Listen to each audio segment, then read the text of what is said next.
everyone. This is Desiree Linden here with Kara Goucher, and we're back.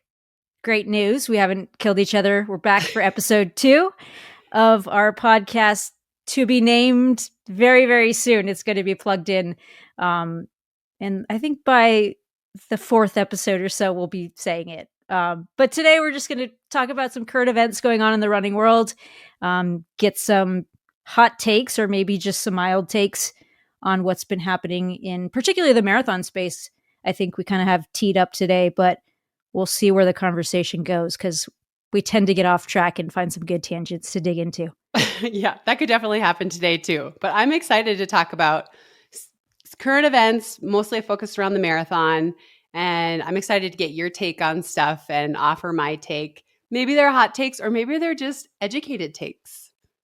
That's a hot commodity these days. I feel like, I think that the thing that'll be kind of fun is we have this long form platform to dig into it and be like, oh, maybe my original take was a little bit off, or maybe this will unfold and we can like just have conversation around it that doesn't get done over Twitter particularly well. So I think that'll be fun. And then we're going to spend some time on that. And then much to Kara's dismay, we're going to talk a little bit about goal setting because this is around the new year. And I know that everyone's going to be thinking about New Year's resolutions and how can I change? What can I do to, set this big goal in 2023? That's scary to say.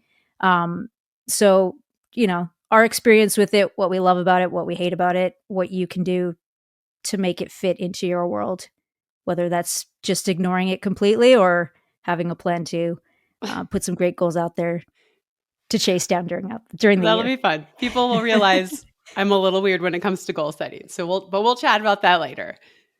All right. What should we start with? Should we start with the Olympic trials selection? Yes, I think topic on Twitter lately. Start from the top, and I can read the headline of the article because Sarah Lorge Butler at Runner's World put together a nice article recently. Questions arise about selection of 2024 Olympic Marathon's trials site. The USATF National Office overrode a recommendation from its board of directors that Chattanooga hosts the trials. So, surprised? Thoughts off the top? Anything you want to throw out there? Yeah, I'm surprised, but also not. When I read that Orlando was named, I thought, well, that's interesting. I knew the profile was, pretty flat course. I knew it would be humid, which it very well will be in Paris as well. But we also know that we know the Paris course, and we know that it's very hilly and more intricate.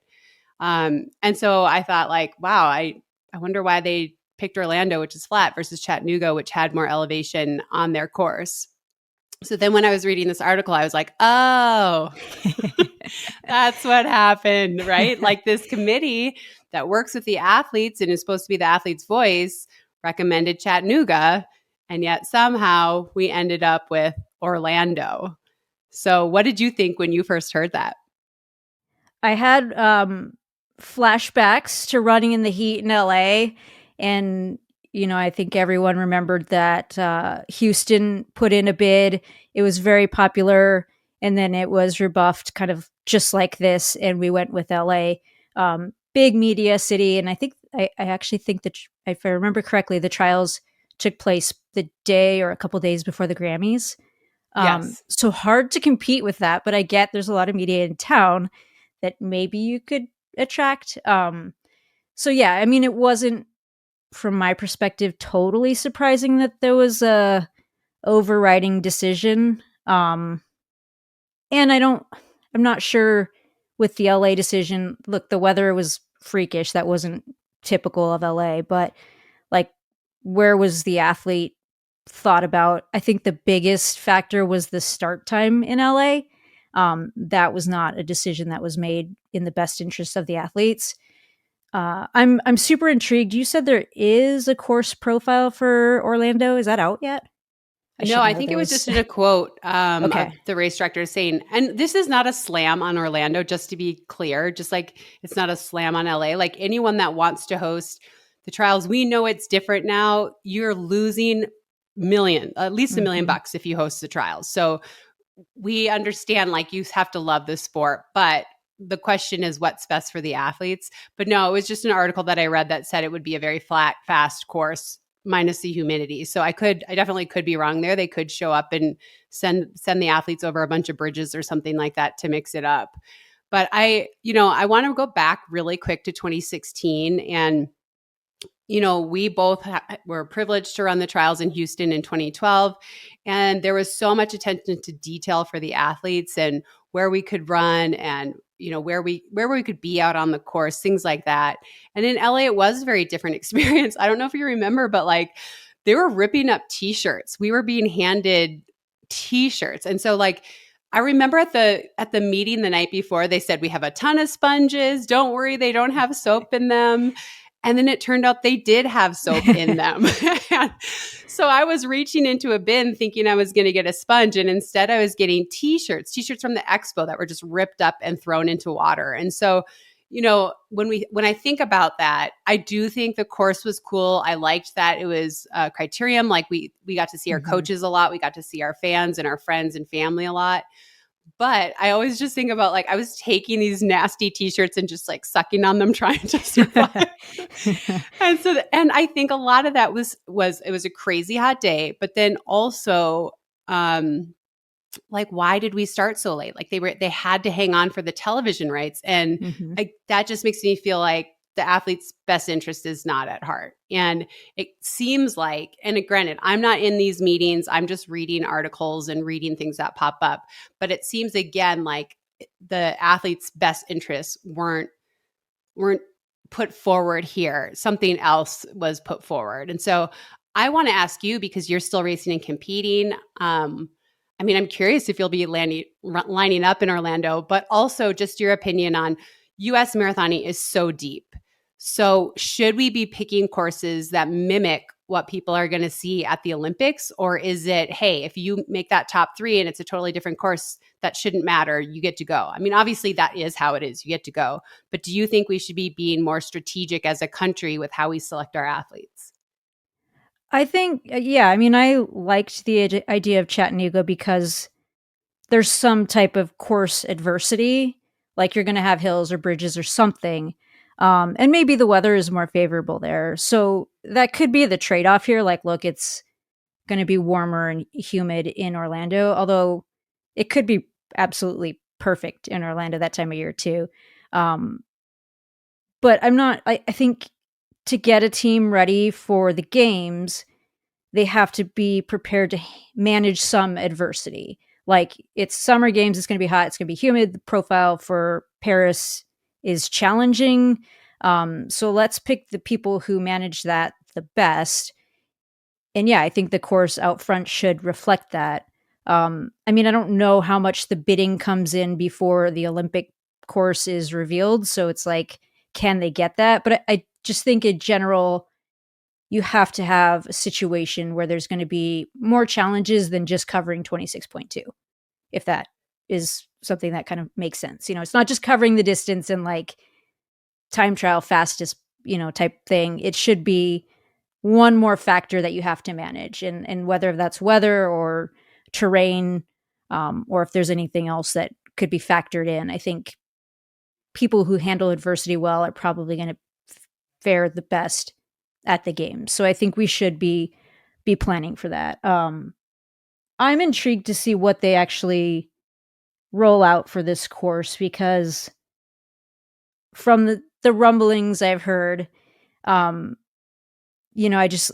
curious what it's going to go by, what it's going to showcase. And I think that is going to play into the questions we have now. Because there's a lot of like questions in this article. It's very much, well, we couldn't hear from this person. This person's looking into it. It's very much up in the air. And I think, when we start getting more comments, we can dig into it a little bit more. But the course is also, I think, going to reveal quite a bit. Like, what are we showcasing here? Are we showcasing the athlete, or is there something else? So that's going to be something I will be keeping my eye on. Do you think that USATF owes the fans or the athletes a reason why they chose Orlando over Chattanooga when their advisory board advised them I think it was unanimous. One person didn't vote, but I think it was unanimous to go to Chattanooga. Do you feel like USATF as an organization kind of like owes an explanation to the people? I do. Yeah. I mean, I think, or like at minimum to the board that was put together to come to a consensus of this is the best and this is why. Well, here are the reasons why we've taken your advice and here are the reasons we've gone against it. I would like to see that. Um, will that happen? That's a great question. Out of curiosity, are you how involved are you with USATF and with these boards? Because we hear about this all the time, and like, I think it's super easy as someone who's not involved at all. Like, sometimes it's easy to jump on these articles, and like, there's been a number of things where you're like, I can't believe that, but I'm not involved at all, so I'm not sure how much like I couldn't have this conversation, but how much I get to criticize per se. How about yourself? Like, is that something you've been involved with, you want to be, or what are your No, feelings no, and no. on? Fair enough. Before the pandemic, I did go out to USATF and had this confidential 2-day meeting where I was expressing concerns. And I just really feel like I would go crazy there, I think. So I never was interested. And I know that then that my criticism, it doesn't count as much, right? Like I'm not willing to roll up my sleeves and do the work and try to make things better. So I don't have any idea, like I'm not on those boards. So, and I just want to be like, yeah, be completely honest that no, I'm sitting here from the outside criticizing, but I'm not doing any of the work to make it better. I am 100% the same. Um, and even when I criticize, I'm like, we should just have something totally different. Like, I don't want to criticize USATF. I just don't want to have anything to do with USATF. And Right. my solve for a long time that I would kind of pitch to people is like, look, we have the World Marathon Majors. They're becoming larger and larger. Like, why are they not their own entity? And then for the Olympics, or you have your connection with USOC, IOC, and have that be like World Road Running, and have that be the governing body. Now, recently, there's been big changes at World Marathon Majors, which has its own new set of problems. So I don't know that that's a solve anymore. But full transparency, I like wouldn't step in and be like, I think USATF is an organization that can solve it. I would say, what can we do outside of USATF to be the new organization to solve it and be the one that is the conduit between road running and IOC, Yeah. which is much bigger. Right. Totally. I mean, on the same vein, I feel like USATF should have more transparency. I mean, the article came out a few weeks ago about Max Siegel making $3.8 million last year. And instead of opening up the door and saying, hey, come in, let me talk to you guys, let me tell you how this happened, the reaction was very defensive and almost attacking. And that's, I feel like as a former athlete that was involved with USATF and as a fan of the sport, I feel like they're always on the defensive instead. Like we want USATF to succeed, right? Like we want them to do well. We want more people in the sport. We want more eyeballs on the sport. And I just wish we could get to this place where it wasn't always like that. Everything wasn't like we weren't finding it out after it happened and there's no comment and I just feel like transparency would go so far. And I mean, I feel like I'm like echoing because I said that so many times, but I really feel like that would make a huge difference. Like maybe we're building something up that isn't even true. Or maybe we're totally spot on, but we don't know because there's no one like communicating with us, right? It's frustrating. 100%. Yeah. Well, that'll be, I mean, something to continue to keep an eye on. I think uh, hats off to Sarah Lurch Butler for digging in there and asking questions and putting this out in front of us. So we can continue to talk about it and maybe just let the powers to be realize that there's going to be questions, there's going to be conversation, and it's not going to go away until hopefully we get some form of answer. Right. And whether that satisfies us or not, getting an answer is a great place to start. Right. And then you can go from there and hopefully impact change or go oh, that makes a ton of sense. I wish I just knew that up front. Yeah, totally. All right. So, I think we've covered that one. What else you got on the list? Do you want to go into results? yeah, let's go into results. We had this CIM like just very recently, which have you ever raced there? I have not. I've heard it's very similar to a Boston profile. A Boston profile? That's what people tell me. And by people, Okay. I mean Ryan Linden, who's like, yeah, I've run it. It's just You like mean your Boston. husband? Yeah. Okay. I don't think that it's as hilly as Boston. Okay. I'm But going to it's run that by him. The experts say, Ryan, you're wrong. people really go. I feel like it's become this marathon where people really go and just kind of, as people like to say, full send or all out or just like go for it on that course. And it's not necessarily like the majors, you're not getting paid to be there, but it's become this kind of cool course where people really have big breakthroughs. And so it was the US Championship this year. We have two new US champions in Paige Stoner and in Futsum. Futsum Zenil Selassie. Yay, good. Good job. Your Did my broadcasting homework. brain kicked in, which was a debut for him, which is really Yeah. impressive to me. Because especially on a course like that is known to be fast, you can very easily get ahead of yourself. So for him to be able to run controlled like that was impressive to me. And Paige Stoner winning like kind of late in the race, like it was a pretty tight race. That was impressive to me. But really, it's become this magical place where people go to get their OTQ. Yeah, I think we saw that again, and I think sometimes the weather can be a factor there. They get like it's point to point. So sometimes they get the headwind year. They've been known to get a lot of rain. I think it was a little bit rainy, but it looked like for the most part a really nice day. And I think we saw that in the results and a big bump in the trials numbers. So that's exciting. I think we're always talking about depth and we see it at CIM every year. And, once again, a bunch more people added to the trials. And that just adds to more people staying in the sport longer. I think in the intro show, I talked about myself, like, I can't make the track trials. I'm just not good enough yet. So it's like, not that it's easier, but it's a new challenge. And to make the trials in the marathon kept me in the sport. So there's a lot of conversation about the tightening up of the standards. I don't think it's a problem. I think we're still going to see really good numbers. It's not going to be as outrageous as the numbers were in Atlanta, but you're still going to get a really good quality group of probably 200, it sounds like, athletes or so.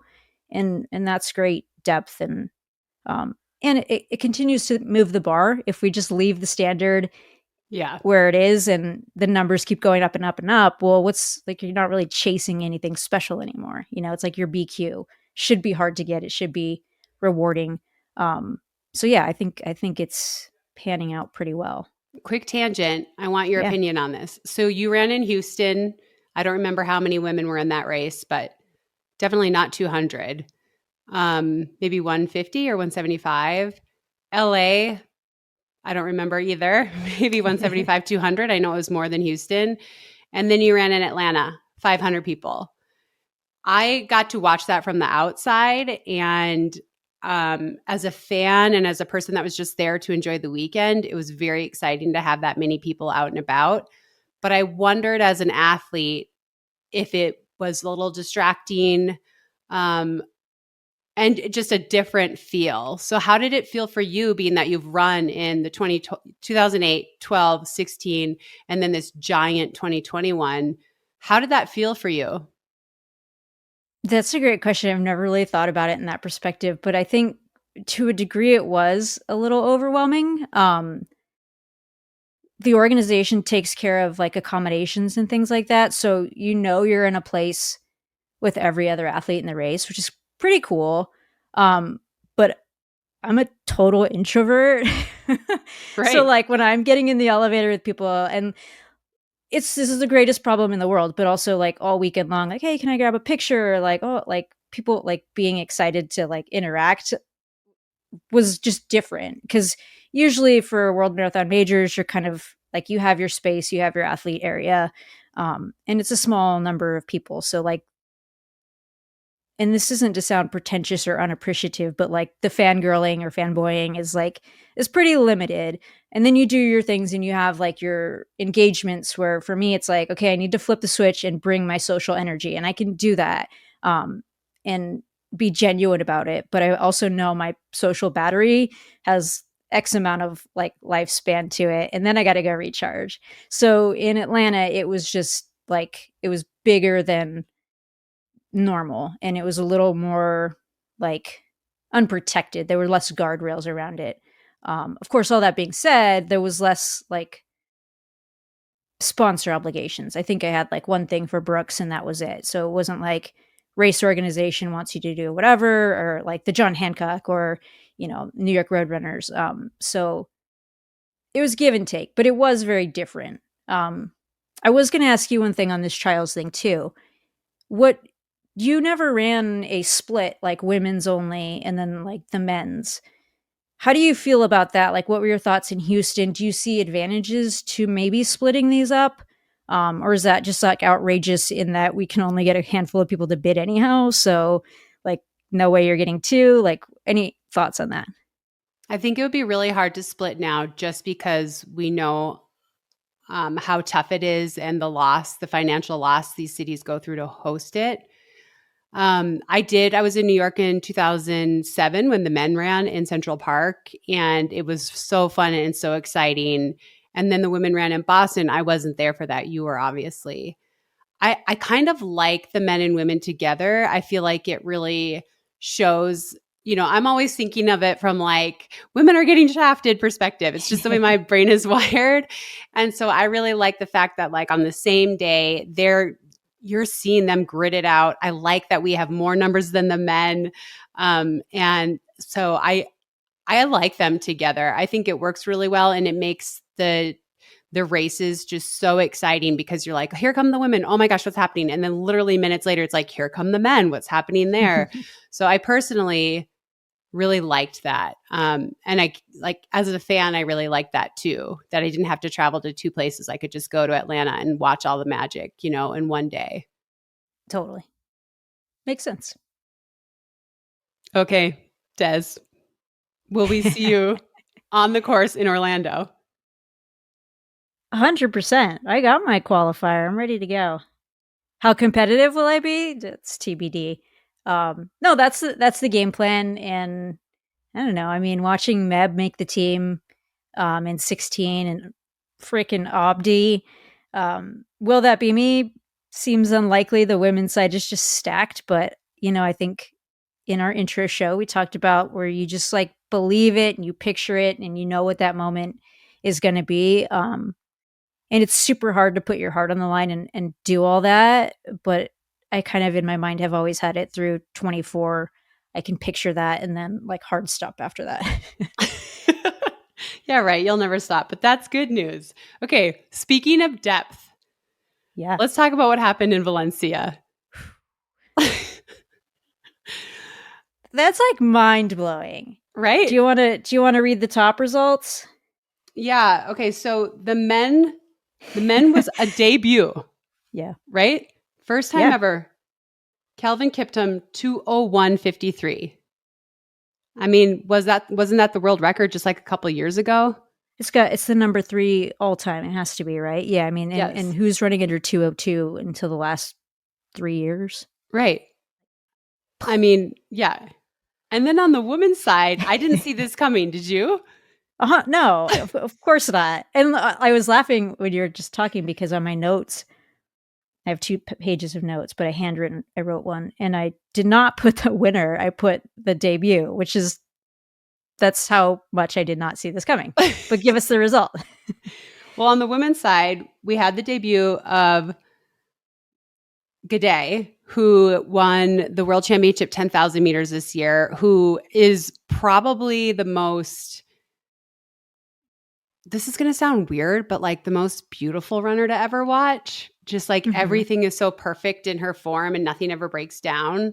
She's finesse. Gade, yeah, she is finesse. Like I always think she looks like a deer or something, just like prancing, so relaxed. She always is so relaxed. So anyway, so much hype for her because she has world record in the 10,000 meters and does she have the 5 too? Let me look it up. Okay. I feel like she does. Keep singing your praises. Okay. Well, anyway, she's like an amazing athlete, beautiful to watch. And she's run a super fast half. And so she ran this race. It was her first marathon, but with the intention of breaking the world record in her first marathon. And so that was all the lead up. There was so much attention. And this is how crazy marathoning is now. She didn't win. She didn't get the world record. She ran 2:16:49, and we were all let down by that. Oh, bummer. It's like so bizarre. Like, I don't even know what's happening anymore. I don't know what anything means, but the winner ran a 6-minute PR. Amon Barosio, 2:14:58, number 3 all time. And I was looking at her past results. She ran a marathon in Mexico City earlier this year in August, actually, just in August, where she ran 2:25 in Mexico City, which is over 7,000 feet. And I actually raced in Mexico City during my career, and it was so hard and quite frankly awful.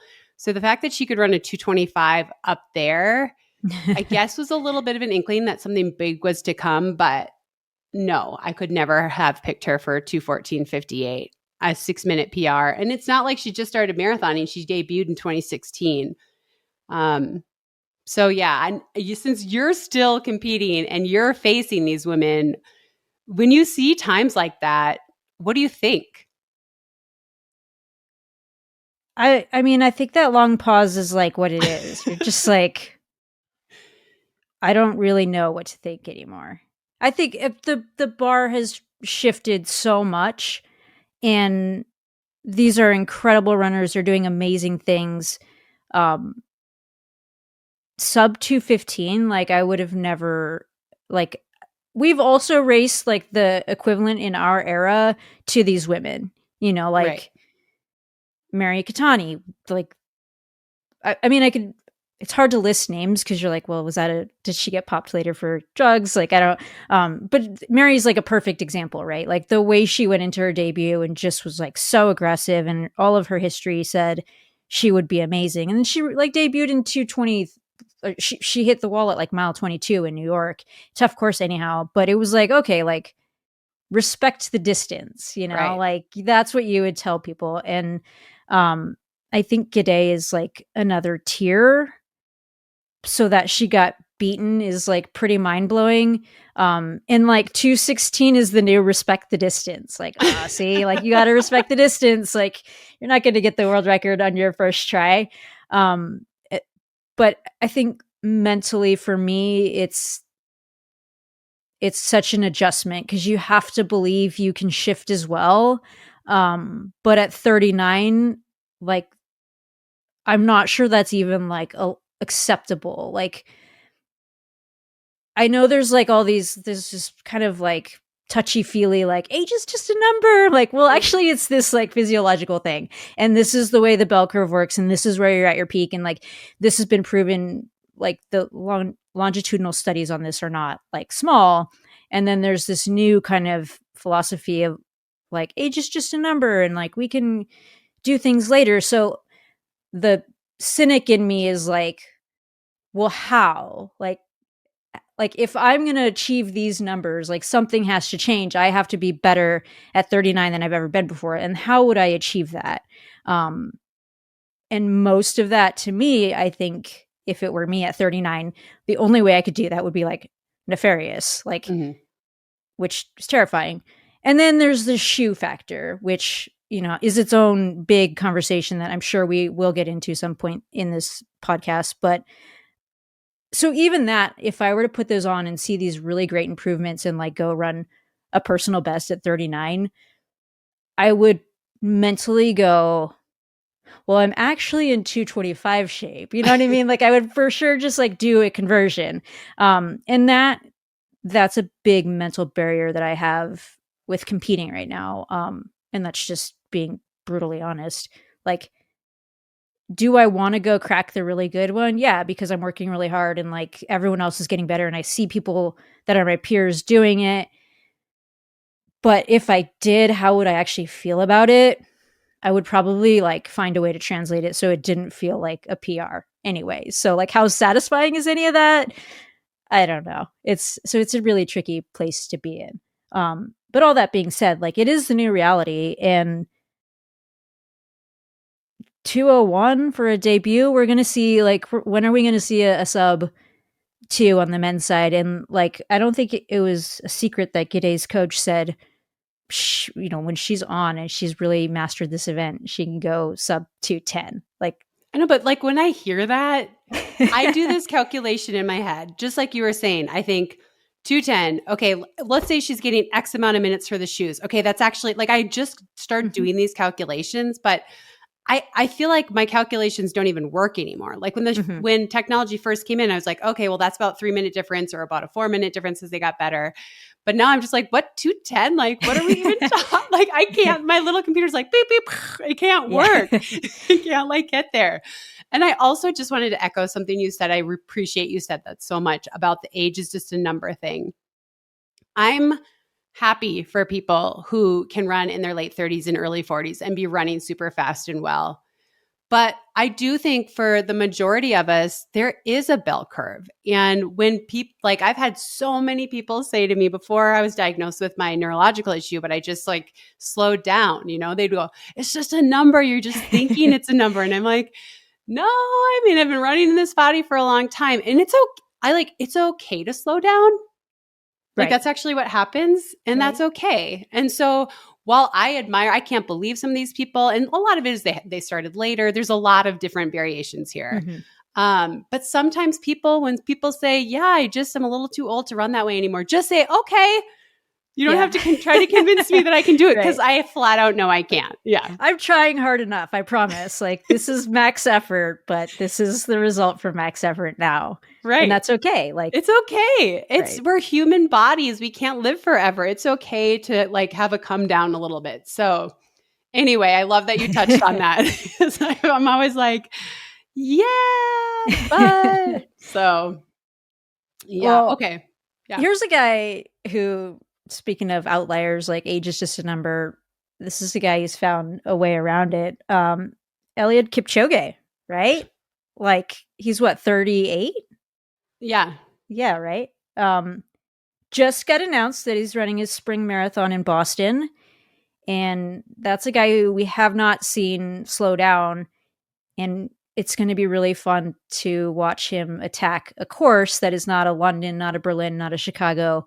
But we talked about with the trials course, like a little bit of adversity in there. There's going to be some challenges. The field looks pretty good. A lot of former champions returning. And then Kipchoge taking him on. That'll be fun. Thoughts on that? He ran the 2004 Olympics in Athens, I just want to say, on the track. So we're talking about 20 years now of being the best of the best, whether it was the 5K, the 10K, now the marathon. Obviously, he's the greatest of all time. It's just mind blowing to me. And I'm always like, well, that had to be it. This is the one. Yeah, like sold his soul for that one. Nope. Like he did it again, but that had to be it, Right. And then he somehow comes around. I think like people are attracted to him because of his demeanor, his ability to focus so much, his ability to deliver and deliver and deliver. And I think there's so much excitement that he's coming to the US to run from the community in the US, the running community. It's, you don't get to see those legends always, right? So I think there's so much excitement and buzz around it. And like you said, I'm excited to see when a course that, Boston better than literally anyone, but it's not so simple as, there's some hills in the middle, it's kind of downhill, it's kind of uphill, then it's flat. It's just not that simple. And so I think that'll be exciting to see how he maneuvers that and how he kind of maps his attack and how he looks at how he's going to run that race. But yeah, people are rejoicing. I really appreciated how the press release was put out, like Kipchoge v. and then here's all these former champions. Because when people are like, who do you think is going to be a contender? I always go like, well, who's won it here before? Because there's a learning curve to that course. And like, if you've done it on the day and like you've figured it out. Like it's rare that it's in a debut. It does happen and like it's pretty spectacular. But when you're matched up against people who've like pieced it together and have gotten it right, that's always really fun. So I love that they put it like this, like here's the champions and here's the guy who's trying to break into the champions, and like can he figure it out on try one, or is this going to be a thing where he has to come back to like get what these guys already have? I thought that was cool. That is cool. How could he keep coming back though? This is the thing. Right. I'm like, like, I'm not trying to throw shade. I'm literally like, every time I see him run, I'm like, oh my God, that had to be it though. Like, how many times can this guy step up and just knock it out of the park? So yeah, I think it'll be super interesting. I love what you said too. Like, they're acknowledging the history of the race and just how hard it is. And you know, we follow each other on Twitter. I've never talked to him, but he seems like he respects who he's up against and he respects the history. And it'll just be really fun to see him on a course that's not just with a million pacers around him, taking him through, and then they all die like flies one by one because he's running so fast, right? Like that's how we see him race, except for at the Olympics, he had to, you know, have some strategy there in Tokyo. But then again, that was also flat. But he did have to do work there, obviously, because there were no pacers. But what we're used to is just that, like this wall around him. They drop off as it goes along, and then he's just by himself. And so he won't have that here, which I think is probably to him like an intriguing challenge.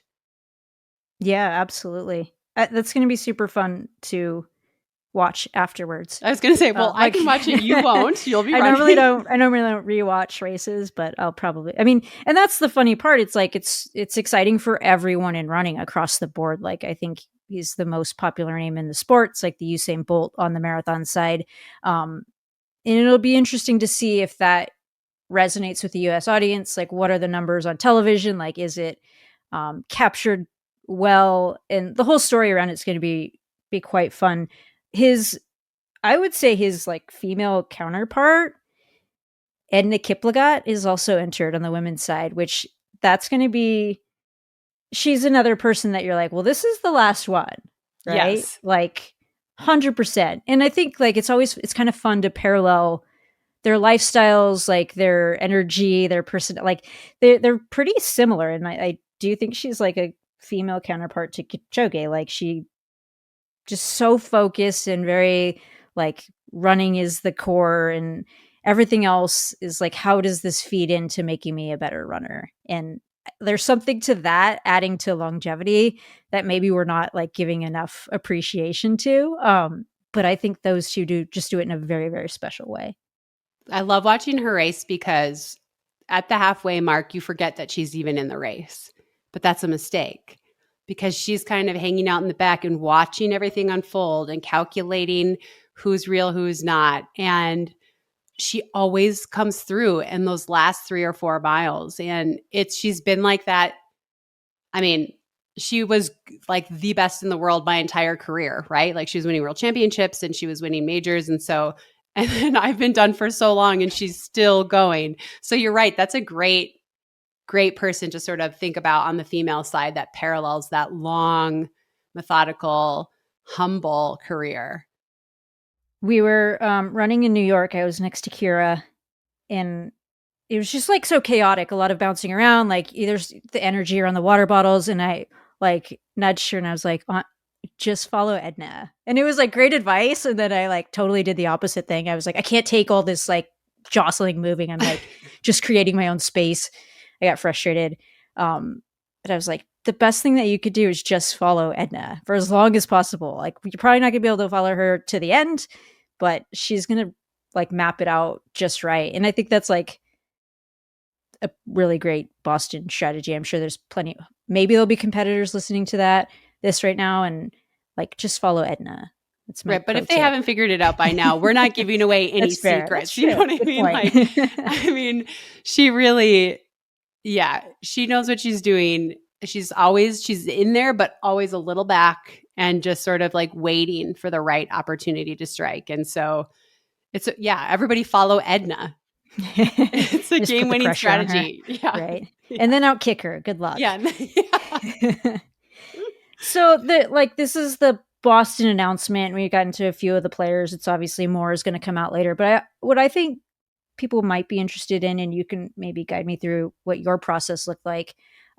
Just picking that spring marathon, like you get 2 chances a year. You get the fall, you get the spring.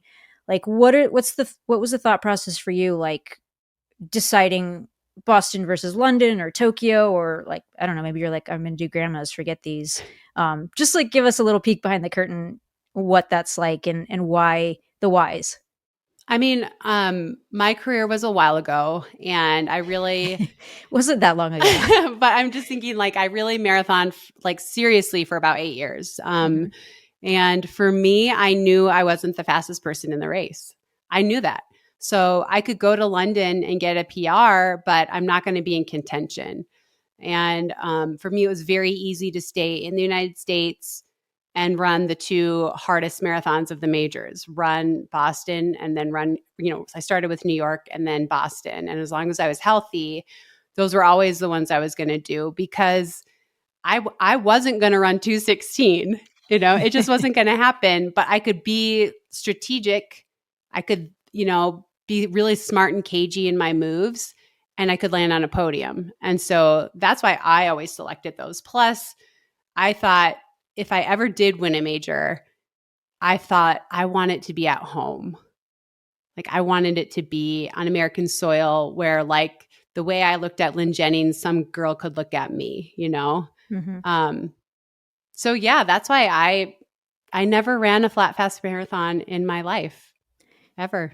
Yeah. Do you feel like you maybe left? I mean, your half marathon was insane. It was like what 66 highs. 57. So just barely under 67. Yeah. So that to me, like, you were you ever like, I should chase the American record? Or that just wasn't appealing to you at all. No, it was appealing. That half marathon was like a double-edged sword because it showed I had all this potential, but it also was like this curse because I never felt like I ever really, really put a great marathon together. Like I had a lot of good ones, but I never felt like I really, all the pieces came together. And maybe it just doesn't happen. I don't know. But it always seemed like I ran out of time training or I got injured or something happened along the way where I never really got to put, or something in the race specifically would happen where I felt like I never really got to put it together. And I felt, my coach at the time, I remember I was doing a press conference for New York and he's like, well, she can run 5:20s all day long. And then they were like, well, that's the American record. And he was like, oh, I mean, it's just like, so I did feel some pressure, but I never put myself in a race where that could even happen, right? Like you're not going to get the AR at New York or at Boston. So I don't know. I look back at my career and I wish I had more time. I wish that I had a little bit more time. I don't regret having my son at all, but I wish that my return from him had been a little bit different so that I could have lasted a little bit longer. And that was one of the things that I had hoped for, was to go on a flat, fast, let people carry me just to see what I could do before I was done. I never got to do that, but life is weird. It just wasn't in my cards. Well, you had some incredible races, so it's like give and take. I think we always want more. And Yeah. like I mean, for me, it's like, oh yeah, it would have been really fun to watch, and we got to watch Shalane take a crack at it and Amy take a crack at it. But I totally get that side of it. Like, I think at my peak, like when I was really running my best, I'm like, oh, I feel like I could probably take a stab at it, but it just never connected. And I'm like really happy with the races I picked anyhow. So it's just an intriguing what if question. I'm going to throw one more at you just because I'm on a roll here. Okay. Okay. So don't put a name on it, or you don't have to name what it was, but like last a game race, like where you felt like things clicked for you of your career, would you rather, like, would you want to know what that was going to be or not? Like, so maybe you still have more races in your career, but like this is your peak, this is it. Would you want to know ahead of time? No. Or would you rather, like, you prefer the mystery? I prefer the mystery, right? Like that's the Yeah. stuff that got me out of bed. That's the stuff that made me like not physically hungry, but like hungry to train harder and hungry to see like the places I could put myself into. I think if I had known, like, you're going to max out at the New York City Marathon in 2008, it's never going to get better. I would feel it would have been hard for me to continue competing and running and training and all of those things. I was really driven by what could I be? And if I knew, oh, I'm going to hit it at this point, it's just the way my mind works. I'd be like, well, then that's the end. Totally. That's the point. Because then you could go and do all kinds of other shit. Like, right. Yeah. No, but I liked I mean, I loved the mystery of it. And there's like this possibility. Yeah, right? totally. Like the training for the 2016 Olympic trials was literally the happiest of my life. That's cool. As far as training was the happiest time of my life. I felt so supported. I felt like I didn't feel pressure. I felt like all these people were believing in me. They were giving me this chance to rise from the ashes one more time. And it was the most enjoyable experience of my life as an athlete. The race itself, came down to 6 miles and it was you and me. And I was like, I'm not fucking making this team because I was like, I would rather be against anyone but her right now. And, that wasn't your fault. It was just like a hard pill to swallow. But I still look back and I'm like, I would do it again. Just because I got to have my last marathon buildup be with people who I just loved so much and who believed in me. So the sport is weird, right? Like nobody gets to go out on top. Like, I mean, would you have ever won your Boston and then been like, and I'm out? Well, here's the thing.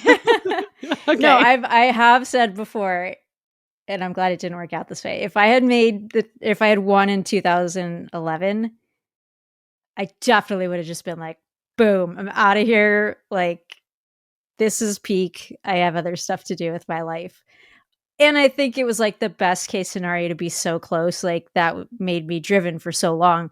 But like, it would have been so unsatisfying to have it be relatively easy, right? It was like right. fifth marathon or something. Like, oh, this is silly. Like, let me do something else that's challenging. So, and that's not what it was at all. Like, the buildup was hard, but it was just like, it was too, like, you're young and you don't even appreciate like what you're going through. And like, I would have been like, cool, this is peak. I'm out of here. So, but I'm glad that didn't happen because I do appreciate the things I've picked up in the marathon and really the challenge of it. And like you're saying, like that possibility of, well, what else can I do? What does the next race look like? What is the training? How can we tweak things? And so it is this giant puzzle, which I'm fortunate I didn't win in 2011. Well, maybe you'd be 2-time champ. No. Things work out I do. I mean, like I can be a little like kumbaya, but I do kind of believe that things work out the way they're supposed to. And sometimes the heartache was supposed to be there. And I think in a weird way, I even think 2016 was supposed to happen for me. In a weird way, I think 2011 was supposed to happen for you. I do kind of feel like some things, they happen and you can't see in the moment, but years later you reflect back and you're like, oh yeah, like you just said, if I had won, I'd be like, and I'm amazing. And you wouldn't be hungry, right? But instead for 7 years, you were like, oh, so close. I was so close. So yeah. So this is a perfect segue because we're talking about goals and things that we're putting out there. And I know you're big into goal setting. You like to put a card on the wall with what you want to accomplish. And then as you accomplish it, you obviously check through all of them and everything's perfect. So what are you going to put on your card this year, or are you just not going to have one? Well, first of all, I am not a New Year's resolution person. I was when I was little. I would make these resolutions like I'm going to read more, I'm going to dance more or whatever. And then I would always like forget about it a week later. So I'm not really into that whole thing, which I mean, for a lot of people, it's awesome, right? Like they get reinvigorated, like a chance to reinvent themselves. As far as goal setting, I struggle, I think, just with the word goal. Like when I was younger, Des knows this, I put up after my freshman year of high school, I think I had run like 5:01 for the 1600 and 10:48 for the 3200. And so I put up on my wall 10:38 and 4:56. And it sat there for 3 years and it got dusty and I never even sniffed those times. And I had this feeling of like, oh, I failed, like I had 3 years to achieve this and I failed. I didn't get it. And I actually still have that in Minnesota. But I've learned over the years that that wasn't a failure. Like, it's good to put things out there that you want. And for instance, like maybe I just called it different, but my lead up to making my first Olympic team was a giant goal, right? But I'd be like, oh, it's a dream. And then here are the steps I'm taking to get there, which is exactly what goal setting is. It's actually the same thing. So yeah, I know. There's something about that word that brings me back to being Yeah. 16, 17 and realizing I was never going to hit those goals. And it made me feel bad. And I totally do set goals and work my way towards them, but I just like to call it something else. That's completely fair. I think that makes a lot of sense. Just for the record, you did reach those goals. Like, you ran faster than 4:56 at some point. Like, That's true. That's true. just took longer than you particularly wanted it to.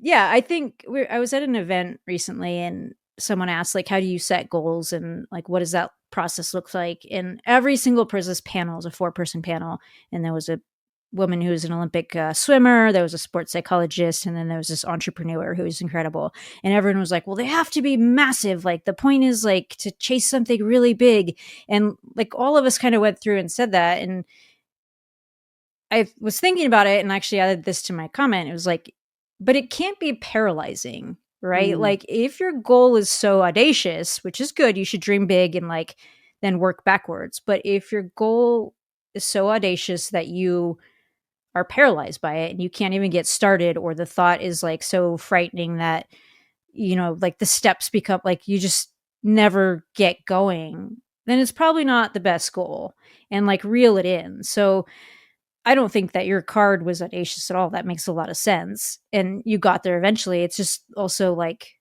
the timeline's not necessarily always in our control either. When I talk about goal setting, it's like, yes, dream big, put the big thing out there. Shouldn't be paralyzing, and then work backwards. Like, what are the things, like, how can I celebrate little things along the way that make me feel like I'm making progress? And it's also like when we get into hard moments in the race, and you always hear people like, break the course down. But seriously, break the course down, because when you're at like mile 20 and you're like, I got 6 to go, that's so far.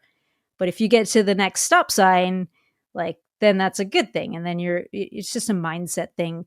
And I love your example, because I think that happens often where people go like, well, then I started to look at it and get frustrated, or feel bad about not achieving my goal. Like, but you can still find the mini things to get you there along the way that you can celebrate. And then, you know, when you were like a junior in college, you're like, yes, I wrote 4:56. Yeah, I love that. And I think like one thing I wish I had known at that age, which I realized later, was just because you set a goal and you don't end up achieving it, doesn't mean you failed, right? It doesn't mean like, oh, it's just a waste of time. Or I just had this fear of saying my goals out loud. And then when I got into college, I wasn't as afraid anymore. But you know, the first time that as a professional, that I shared my goal out loud was to win the Boston Marathon in 2009. Mm-hmm. And I had never done that. I had never said, this is what I want. You know, like, of course I wanted to win New York, but I wasn't going to say that. Of course I wanted to make it to the Olympics and win a medal, but I wasn't going to say it, right? And I said it, and then I got third. And I think for a while, like it paralyzed me in a different way of like, I'll never say what I want out loud again. It just, you know, and all of that is basically, I'm saying all this because that's all bull, right? Like, that's not how it works. You don't put it out in the universe and then the universe punishes you for saying it. Like, it's okay to not achieve everything you want. It's okay to dream big. But just like you said, there's little things along the way to be rewarded. And there was so much progress in my own career that I wish I had taken the time to be like, yeah, good job. You know, like, that was good. That was a good step. Maybe it wasn't exactly what you wanted, but you still came through. I mean, something that, like, I don't do drugs of any type, but that gives me an absolute high when I was training. Breaking news. When I was training, like, I'm always like, what are you high? I've never been high, so I don't know. But I like the feeling of my logbook, and like starting the season, starting the buildup, and having like these core workouts that we all have, and seeing the time, and then flipping through 3 or 4 weeks, and then seeing me do it again and seeing the progress, like that kind of stuff is like the little steps of the goal, right? Those are the little chunks that you broke it into. And that kind of stuff, I just loved that stuff. I thrived off that stuff of looking at my progress and seeing how I was coming forward. And so if I really look at it, it's like, yeah, those are the steps towards the goal. I just didn't like to say that word. So, What about I you? mean, Are you a new? I think. Go ahead. No, go ahead. Let's finish this No, I thought. think that makes perfect sense, right? Like, I think we become result oriented versus process, and that's the whole thing. It's like everyone wants results because they're the thing that's celebrated by everyone else. But it's a famous psychologist whose name I'm forgetting. The process of becoming is better than the being, and like when you look back, like same type of goals, like Boston champion, like what does that look like? And you bring that attitude and that vision to every single day. And like, what does a champion eat like? What do they like? What's their bedtime like? Do they do drugs or not? Like, like all of those little decisions, like you do all the things that are going to make you like a real champion. And like, what does that look like in your mind's eye? And then you have the moment where you go and you put yourself in the situation to get it. And if whether you finish third or second, like that image slips away, but all the things that you've done to make yourself a champion, like that process, like come out better for it, And so like whoever's putting up a goal card, like think about the process of who you want to be to get there and like bring those little things every single day would be my Yeah, advice. that's great advice. And Okay, I know at it. the end of the day, you just end up looking like Meb, Yeah. like, oh, I'm just trying to be Meb. I have to okay, now you distracted me. I have to quick say this funny story about Meb, and then I have one last question for you. Yeah.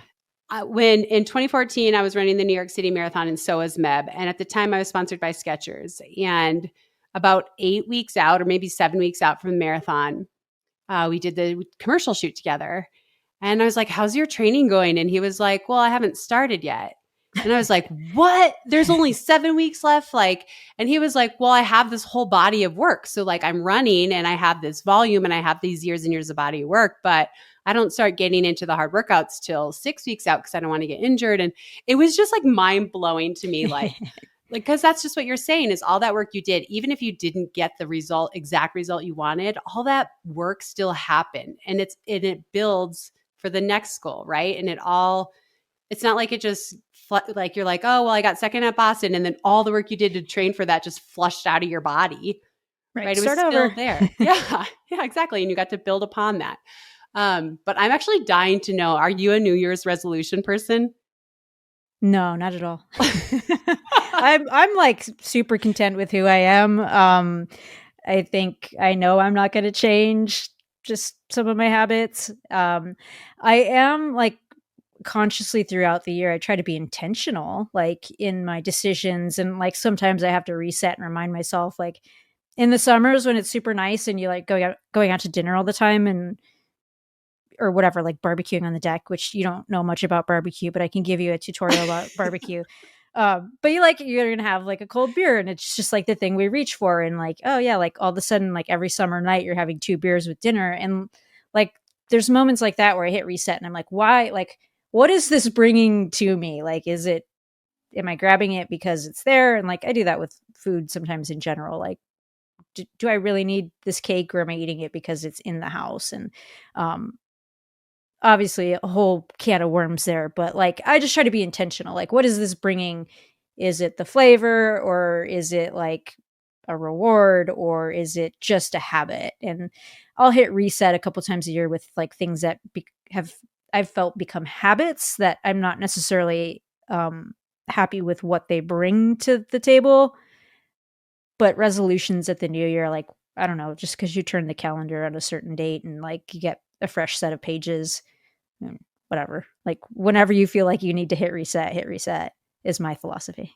I love that. I always thought of fall as the start of the year because that's like when cross country season would start, right? Or fall marathon, Of course. right? So I was always like, oh, like August, September would be the closest thing I would get to like a start of the year. But that's just like being a totally nerded out lifelong runner that likes to race. It really is. Yeah. I'm not gonna argue with you there. So do you set your fall resolutions? No, it just would Okay. feel like a fresh start. It would feel Got it. like, okay, like when I was in high school or college, you'd be like, okay, we're getting back into shape. We're getting, I loved cross country so much. And I would just get so excited that it was coming back. And it was sort of the start of the whole season. And then when I was a professional, it was like you'd spend the summer training, blah, blah, blah, whatever, racing. But then the fall was like either the reset button on training again, or it was you're getting ready for a fall marathon. So fall always felt like the refresh for me. I'm like 4 months off of the calendar year. I like it. Well, I feel like most of you have already missed it. If you're on the Cara plan, this is, we just have to hope that you are on the same plan. But if not, if you're a New Year's resolution person, some goal setting advice and take it, leave it. But whatever your decision is, have a happy new year. And thanks for joining us today.